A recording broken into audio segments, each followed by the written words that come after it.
As vantagens de ser invisível. Escrito por Stephen Chbosky.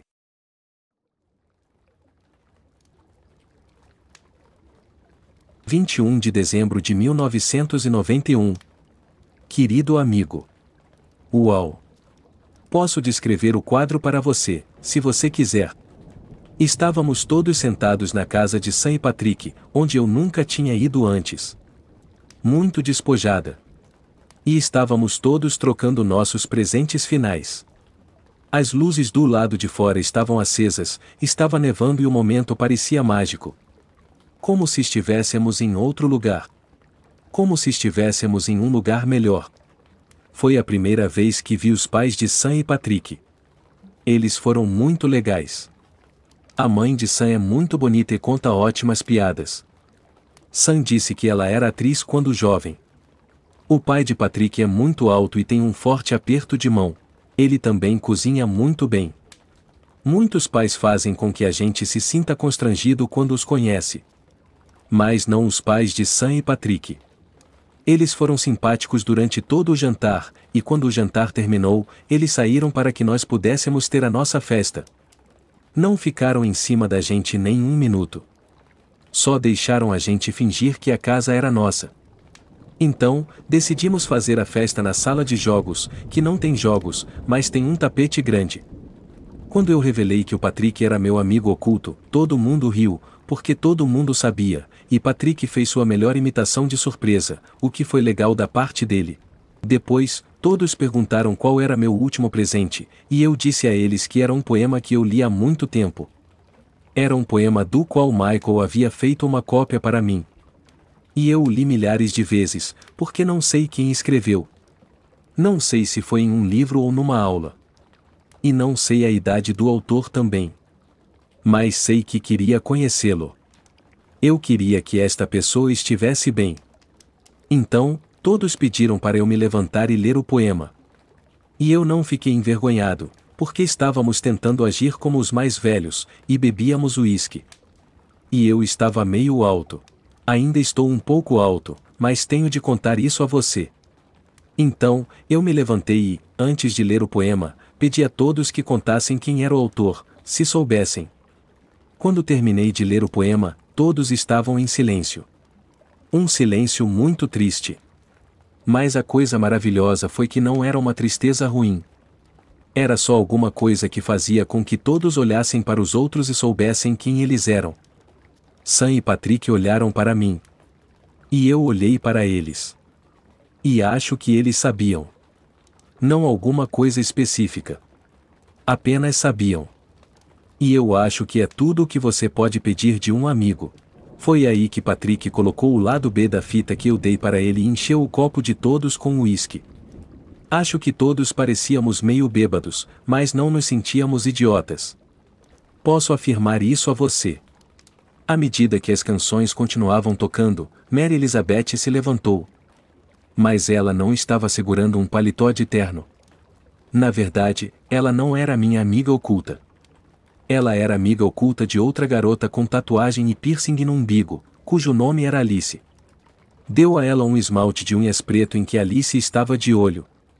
E Alice ficou muito grata. Eu estava sentado aqui, olhando em torno da sala. Procurando o paletó. Sem saber quem o estaria segurando. Sam se levantou então, e deu a Bob um cachimbo de maconha feito pelos índios americanos, o que parecia apropriado. Mais pessoas deram mais presentes. E mais abraços foram trocados. E por fim chegou ao final. Ninguém saiu, exceto Patrick. Ele se levantou e caminhou para a cozinha. Alguém quer batatas fritas? Todos disseram que sim. E ele voltou com 3 tubos de Pringles e um paletó de terno. E caminhou na minha direção. E disse que todos os grandes escritores usavam terno o tempo todo. Então eu vesti o paletó, embora não achasse que realmente merecia isso só porque escrevi os trabalhos para Bill, mas foi um presente muito legal, e todos bateram palmas para ele. Sam e Patrick concordaram que eu estava elegante. Mary Elizabeth sorriu. Acho que foi a primeira vez na minha vida em que senti que parecia perfeito. Sabe o que eu quero dizer? É aquela sensação legal, quando você se olha no espelho e seu cabelo está ótimo pela primeira vez na sua vida. Não acho que deva me basear tanto em peso, músculos e um bom cabelo, mas quando acontece é legal. É legal mesmo. O resto da noite foi muito especial. Como muitas pessoas estavam indo com suas famílias para lugares como a Flórida e Indiana, trocamos presentes com quem não havia participado do Amigo Oculto. Bob deu a Patrick uma trouxinha de maconha com um cartão de Natal. Ele sequer o envelopou. Mary Elizabeth deu brincos a Sam. E Alice também. E Sam deu brincos a elas também. Acho que era alguma coisa particular das garotas. Tenho de admitir que eu fiquei um pouco triste porque, tirando Sam e Patrick, ninguém me deu presentes. Acho que não sou muito íntimo deles, então isso faz sentido. Mas ainda assim fiquei meio triste. E então chegou a minha vez. Dei a Bob um tubinho de plástico de bolhas de sabão porque parecia combinar com a personalidade dele. Acho que eu estava certo. Demais, foi o que ele disse. Ele passou o resto da noite soprando bolhas de sabão no teto. A próxima foi Alice. Dei a ela um livro de Anne Rice, porque ela está sempre falando dela. E ela olhou para mim como se não acreditasse que eu sabia que ela gostava de Anne Rice. Acho que ela não sabe o quanto fala ou o quanto eu ouço. Mas ela me agradeceu da mesma forma. A seguinte foi Mary Elizabeth. Dei a ela $40 dentro de um cartão. O cartão dizia uma coisa muito simples, para serem gastos na impressão em cores do Punk Rock próxima edição. E ela olhou para mim de uma forma estranha. Depois todos começaram a olhar para mim desse jeito, exceto Sam e Patrick. Acho que eles começaram a se sentir mal porque não tinham me dado nada. Mas eu não acho que devesse dar, porque não acho que isso tenha importância. Mas Elizabeth apenas sorriu, agradeceu e depois parou de olhar nos meus olhos. Depois foi a Sam. Fiquei pensando em seu presente por um longo tempo. Acho que pensei em seu presente pela primeira vez em que a vi. Não quando a conheci, ou quando a encontrei, mas quando a vi, se entende o que quero dizer. Havia um cartão. Dentro do cartão, eu dizia a Sam que o presente que eu estava dando havia sido dado a mim por minha tia Ellen. Era uma velha gravação em 45 rotações por minuto com Something, dos Beatles. Eu costumava ouvir todo o tempo quando era pequeno e pensava em coisas de gente grande. Eu ia para a janela do meu quarto e olhava meu reflexo no vidro, e as árvores por trás, e ouvia a música por horas. Decidi na época que, quando conhecesse alguém que eu achasse tão bonita quanto a canção, eu daria o disco de presente a essa pessoa. E não quis dizer bonita por fora. Eu quis dizer bonita de todas as formas. E assim, eu estava dando para Sam. Sam me olhou com doçura. E me abraçou. E eu fechei os olhos, porque só queria sentir os seus abraços. E ela me deu um beijo na testa e sussurrou para que ninguém mais ouvisse. Eu te amo. Eu sabia que ela queria dizer no sentido de amizade, mas não me preocupei, porque tinha sido a terceira vez desde que tia Ellen morreu que eu ouvia isso de alguém. As outras 2 vezes foram da minha mãe. Eu mal conseguia acreditar que a Sam realmente tinha dado um presente, porque eu honestamente pensava que o eu te amo era isso. Mas ela me deu um presente. E, pela primeira vez, uma coisa legal como essa me fez sorrir em vez de chorar. Acho que Sam e Patrick foram ao mesmo brechó, porque seus presentes vieram juntos. Ela me levou ao quarto dela e me colocou de pé diante da cômoda, estava coberta por uma toalha com cores vivas. Ela tirou a toalha, e lá estava eu, de pé em meu velho terno. Vi uma máquina de escrever com uma fita nova. A máquina havia uma folha de papel. Naquela folha de papel Sam escreveu: "Me escreva sobre mim de vez em quando." E eu datilografei só isso para ela, em pé, ali no seu quarto. Vou escrever. E me senti bem em saber que aquelas foram as 2 primeiras palavras que eu escreveria na nova máquina de escrever antiga que a Sam me deu. Nós nos sentamos em silêncio por um momento e ela sorriu. Eu voltei à máquina de escrever e datilografei uma coisa. Eu também te amo. E Sam olhou o papel, e olhou para mim. Charlie, você já beijou uma garota? Sacudi minha cabeça em negativa. Tudo estava muito silencioso. Nem mesmo quando você era menor. Sacudi a cabeça novamente. E ela pareceu muito triste. Ela me falou da primeira vez em que beijou. Me contou que foi com um dos amigos do pai dela. Sam tinha 7 anos. E ela não contou a ninguém, exceto a Mary Elizabeth e depois Patrick, há 1 ano. E ela começou a chorar e disse uma coisa que nunca vou esquecer, nunca. Eu sei que você sabe que eu gosto do Craig. E sei que te disse para não pensar em mim daquele jeito. E sei que não podemos ficar juntos assim. Mas quero que você esqueça todas essas coisas por 1 minuto, tá bom? Tá. Quero ser a primeira pessoa a beijar você. Tudo bem. Tudo. E ela me beijou. Foi um tipo de beijo que eu nunca poderia contar a meus amigos como foi veementemente. Foi tipo de beijo que me fez saber que eu nunca seria tão feliz em toda a minha vida. Em uma folha de papel amarelo com linhas verdes ele escreveu um poema. E o intitulou Chops porque era o nome de seu cão. E era o que estava em toda parte. E seu professor lhe deu uma estrela dourada. E sua mãe o abraçou à porta da cozinha e leu o poema para as tias. Era o ano em que o padre Tracy levava todas as crianças ao zoológico. E ele deixou que cantassem no ônibus. E sua irmãzinha tinha nascido com unhas minúsculas e nenhum cabelo. E sua mãe e seu pai se beijaram tanto. E a garota da esquina mandou para ele um cartão de dias dos namorados assinado com vários X. E ele teve de perguntar ao pai o que significava X. E seu pai deixou que ele dormisse na sua cama à noite. E era sempre lá que ele dormia. Em uma folha de papel com linhas azuis ele escreveu um poema. E o intitulou Outono. Porque era o nome da estação. E era o que estava em toda parte. E seu professor lhe deu uma.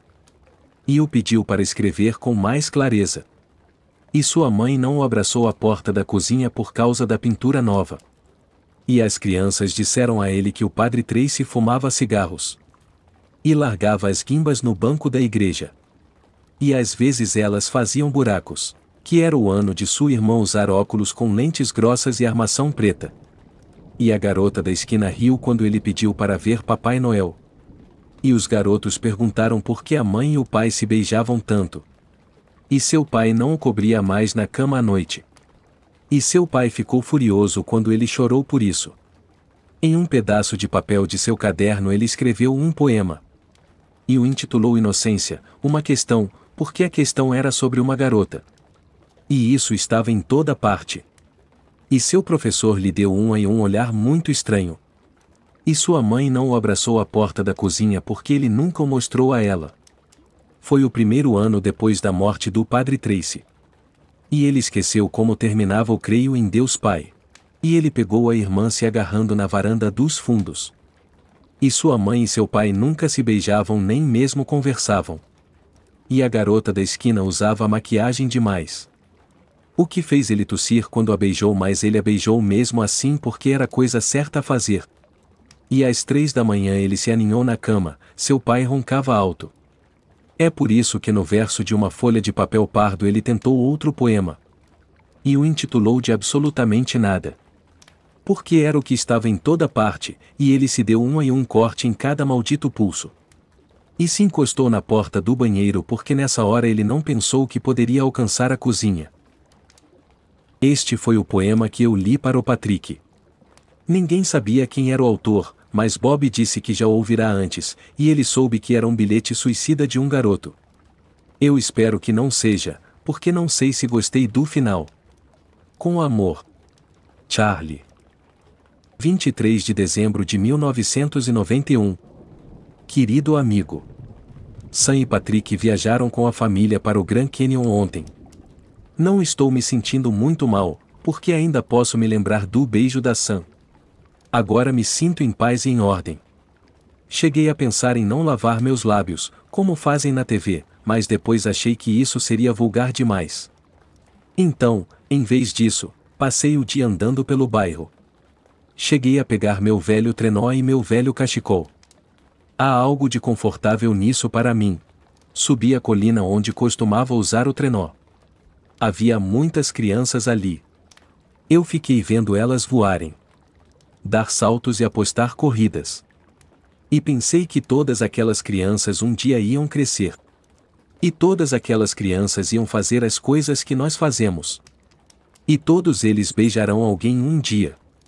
Mas agora andar de trenó era o bastante. Acho que seria ótimo se bastasse um trenó, mas não é assim.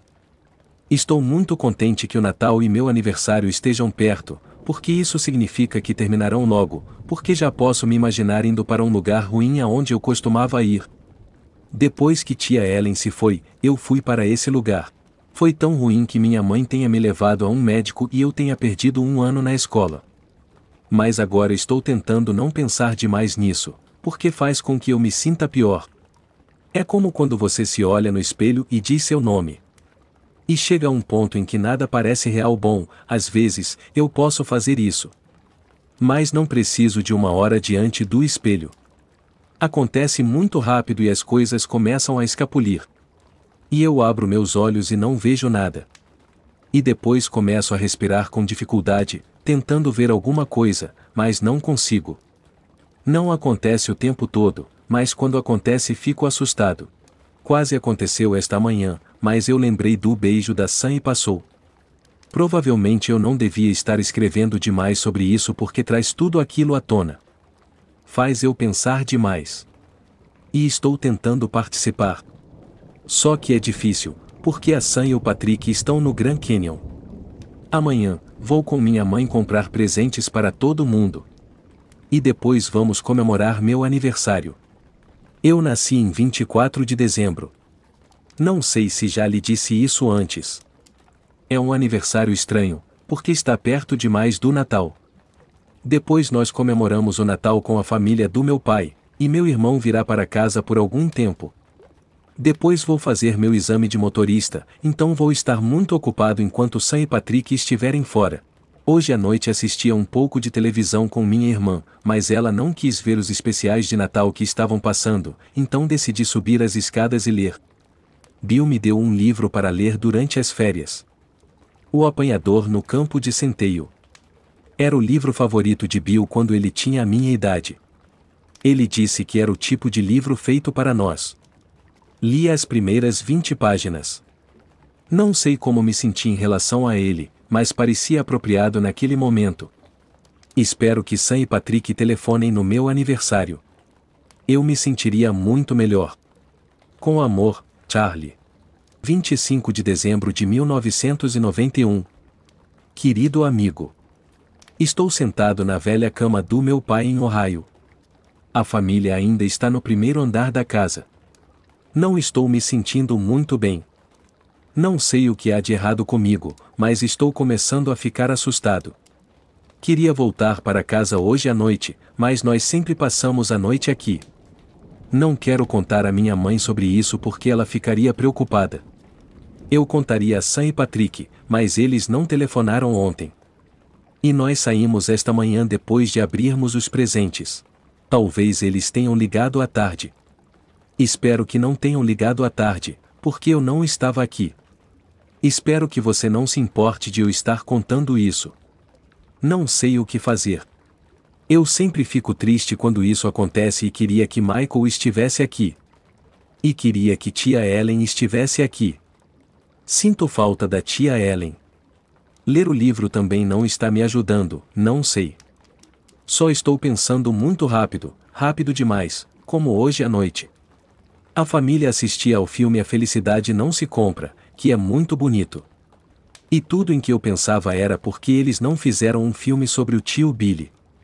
George Bailey era um homem importante na cidade. Por causa dele, um monte de gente saiu da miséria. Ele salvou uma cidade, e quando seu pai morreu, era o único cara que podia fazer isso. Ele queria viver uma aventura, mas ficou ali e sacrificou seus sonhos pelo bem da comunidade. E quando isso o deixou arrasado, ele pensou em se matar. Ele ia morrer porque o dinheiro do seguro de vida seria suficiente para cuidar de sua família. E então um anjo desceu e mostrou a ele como a vida seria se ele não tivesse nascido. Como toda a cidade teria sofrido. E como sua esposa teria sido uma velha solteirona. E este ano minha irmã sequer disse alguma coisa sobre como aquilo era ultrapassado. Todo ano ela diz alguma coisa do tipo: Mary estava trabalhando para viver, e só porque não era casada isso não significava que ela era inútil. Mas este ano ela não disse isso. Não sei por quê. Achei que podia ser o namorado secreto dela. Ou talvez o que aconteceu no carro no caminho para a casa da minha avó. Eu queria que o filme fosse sobre o tio Billy porque ele bebe muito, é gordo e sempre perde dinheiro. Queria que o anjo descesse e mostrasse a nós como a vida do tio Billy tinha significado. E assim eu me sentiria melhor. Isso começou em casa ontem. Eu não gosto de meu aniversário. Não gosto de jeito nenhum. Fui ao shopping com minha mãe e minha irmã, e mamãe estava de mau humor porque não tinha vaga no estacionamento. E minha irmã estava de mau humor porque não podia comprar nada para o namorado secreto e esconder isso de mamãe. Ela teria de voltar sozinha mais tarde. E eu me sentia estranho.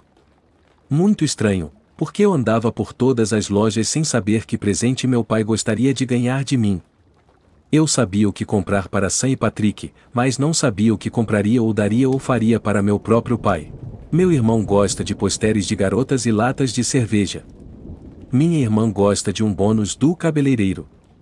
Minha mãe gosta de filmes antigos e plantas. Meu pai só gosta de golfe, e esse não é um esporte de inverno, a não ser na Flórida, e nós não moramos lá. E ele não joga mais beisebol.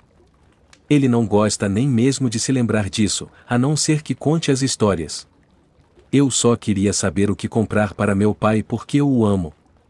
E eu não conheço ele. E ele não gosta de falar de coisas como essas.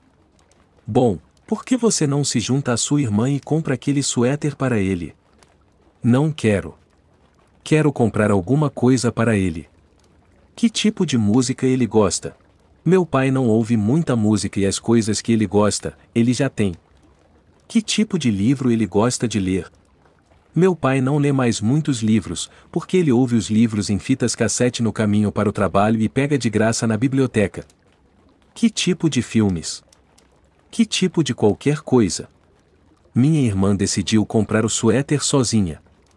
E ela começou a ficar aborrecida comigo porque precisava de tempo para voltar à loja para comprar o presente para o namorado secreto. Compre umas bolas de golfe para ele, pelo amor de Deus, Charlie.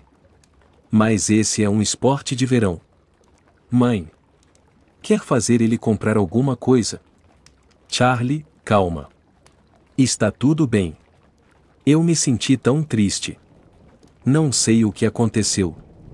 Minha mãe estava tentando ser legal comigo, porque, quando eu tenho essas coisas, é ela que tenta manter as coisas sob controle. Desculpe, mamãe. Não, não peça desculpas. Você quer dar um bom presente para seu pai. É uma boa coisa. Mãe. Minha irmã estava ficando muito aborrecida. Charlie, você pode comprar para seu pai o que quiser. Eu sei que ele vai adorar. Agora, calma. Está tudo bem. Minha mãe me levou a 4 lojas diferentes. Em cada uma delas minha irmã se sentou na cadeira mais próxima e resmungou. Finalmente eu encontrei a loja perfeita. Era de cinema. E descobri um vídeo do último episódio de MASH, sem os comerciais. E me senti muito melhor. Depois comecei a falar com minha mãe sobre quando assistimos ao filme juntos. Ela sabe, Charlie. Ela estava lá. Vamos logo. Que saco. Minha mãe disse a minha irmã para cuidar da própria vida, e ela me ouviu contar a história que já conhecia, deixando de fora a parte em que meu pai chorou porque era nosso segredinho. Minha mãe sempre me dizia que eu conto histórias muito bem. Eu amo minha mãe. E, desta vez, eu disse isso a ela. E ela me disse que me amava também. E as coisas ficaram bem por algum tempo. Estávamos sentados à mesa do jantar, esperando meu pai vir para casa com meu irmão do aeroporto. Ele estava muito atrasado e minha mãe começou a se preocupar, porque estava nevando muito lá fora. E ela manteve minha irmã em casa porque precisava de ajuda com o jantar. Ela queria que fosse especial para meu irmão e para mim, porque ele estava voltando para casa e era meu aniversário. Mas minha irmã queria comprar um presente para o namorado. E estava num mau humor terrível, parecia uma daquelas pirralhas nos filmes da década de 1980 e minha mãe dizia jovenzinha a toda hora no fim de cada frase. Meu pai finalmente telefonou e disse que por causa da neve, o avião do meu irmão ia se atrasar muito. Eu só ouvi o lado da minha mãe na discussão. Mas é o jantar de aniversário do Charlie, eu espero que você tome alguma providência, ele perdeu o voo? Só estou perguntando, não fique achando que a culpa é sua não. Não posso manter a comida aquecida, vai ressecar. O que? Mas é o favorito dele. Bem, acho que vou ter de servir o jantar. É claro que eles estão com fome, vocês já estão atrasados 1 hora. Bom, você podia ter ligado. Não sei quanto tempo minha mãe ficou ao telefone, porque não fiquei na mesa para ouvir. Fui ao meu quarto para ler. Eu não estava mais com fome. Só queria ficar em um lugar tranquilo. Depois de algum tempo, minha mãe veio ao meu quarto. Ela disse que papai tinha ligado novamente e que eles deviam estar chegando em casa em 30 minutos. Ela me perguntou se havia alguma coisa errada e eu sabia que ela não se referia à minha irmã, e eu sabia que ela não se referia à briga que teve com papai ao telefone porque às vezes essas coisas acontecem.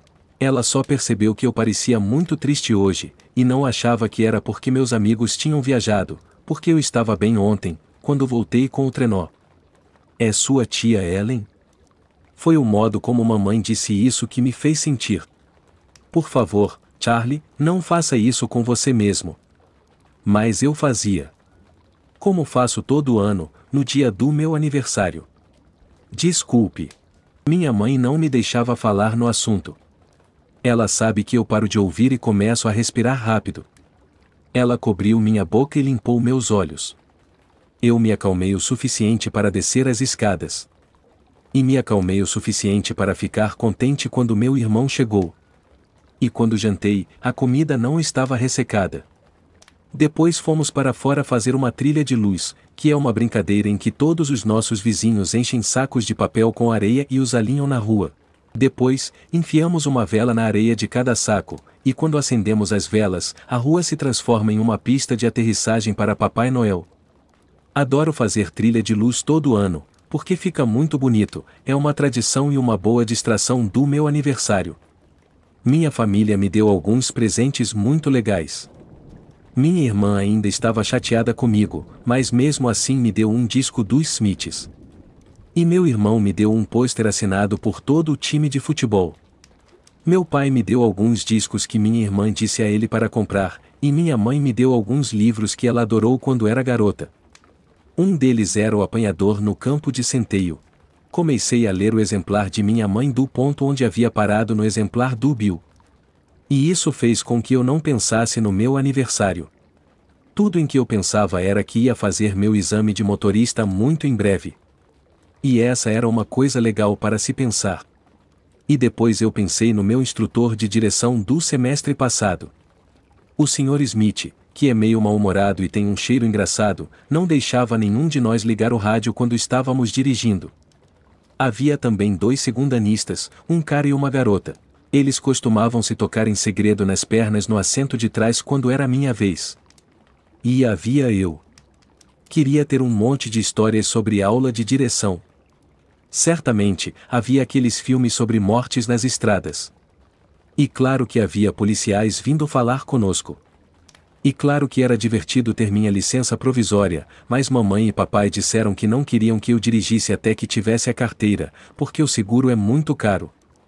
E eu nunca consegui pedir a Sam para dirigir a picape dela. Não podia. Esse tipo de coisa me manteve calmo na noite do meu aniversário. A manhã seguinte ao Natal começou bem. Papai gostou muito da cópia do Mesh, o que me deixou muito feliz, especialmente quando ele contou a história dele sobre algo que assistimos naquela noite. Ele deixou de fora a parte sobre ele chorando, mas piscou para mim, então eu sabia que ele se lembrava. As 2 horas de carro até o raio foram legais na primeira meia hora, embora eu tivesse sentado no calombo do banco traseiro porque meu pai continuava fazendo perguntas sobre a faculdade e meu irmão não parava de falar.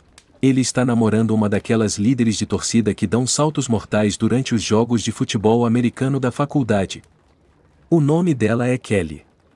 Meu pai ficou muito interessado nisso. Minha irmã lembrou como as líderes de torcida eram idiotas e sexistas e meu irmão disse a ela para calar a boca. Kelly estava se especializando em filosofia. Perguntei a meu irmão se a Kelly era do tipo de beleza não convencional. Não, ela é do tipo gostosona. E minha irmã começou a falar que a aparência de uma mulher não é a coisa mais importante. Eu concordei, mas depois meu irmão começou a dizer que minha irmã não passava de uma sapatão chata. Depois minha mãe disse a meu irmão para não usar aquela linguagem na minha frente, o que era estranho, considerando que eu provavelmente era o único na família que tinha um amigo gay. Talvez não fosse o único, mas era o único que falava nesse assunto. Não tenho certeza. Apesar disso, meu pai perguntou como foi que meu irmão e Kelly se conheceram. Meu irmão e Kelly se conheceram em um restaurante chamado Ye Old College Inn, ou coisa parecida, na Penn State.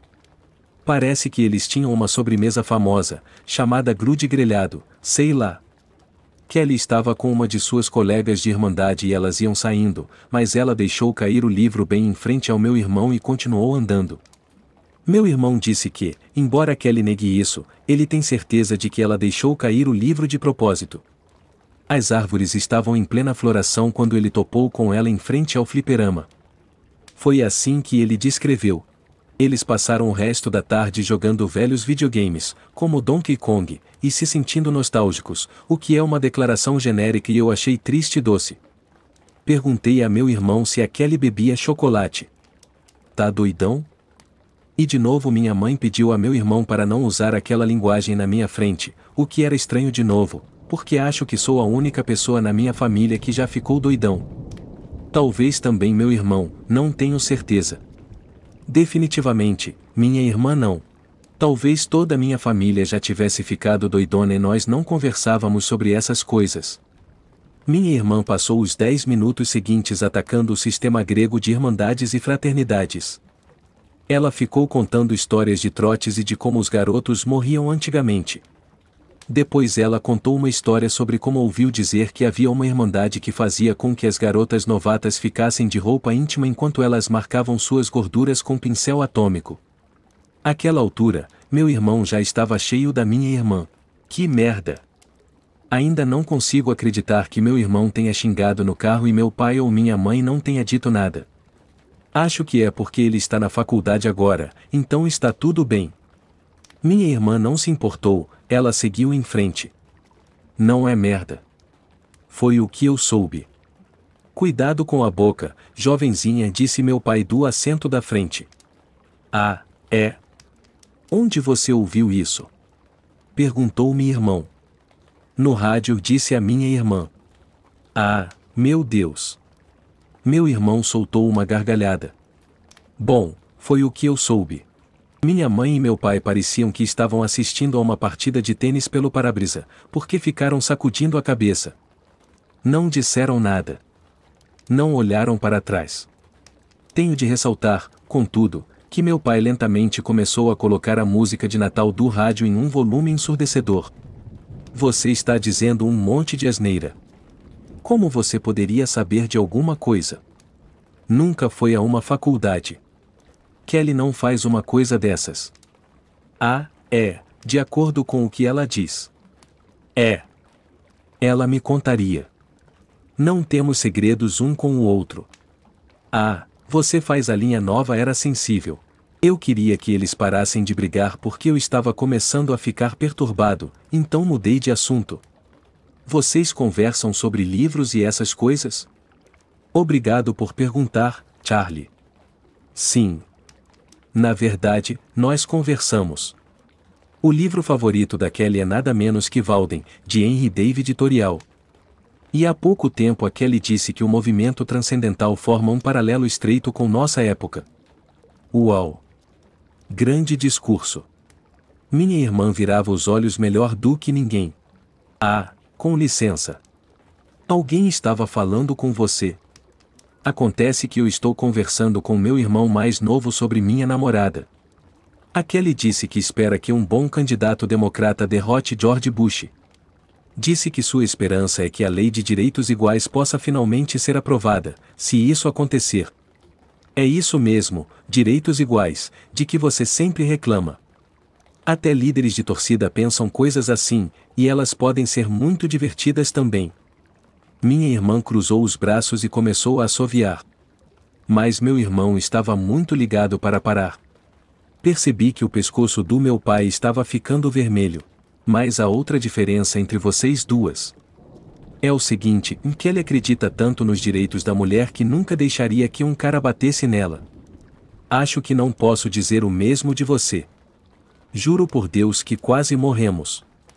Meu pai pisou no freio com tanta violência que meu irmão quase voou do assento. Quando o cheiro dos pneus começou a se dissipar, meu pai respirou fundo e se virou. Primeiro ele se voltou para meu irmão. Não disse uma só palavra. Só ficou olhando para ele. Meu irmão olhou para meu pai como um cervo apanhado numa caçada por meus primos.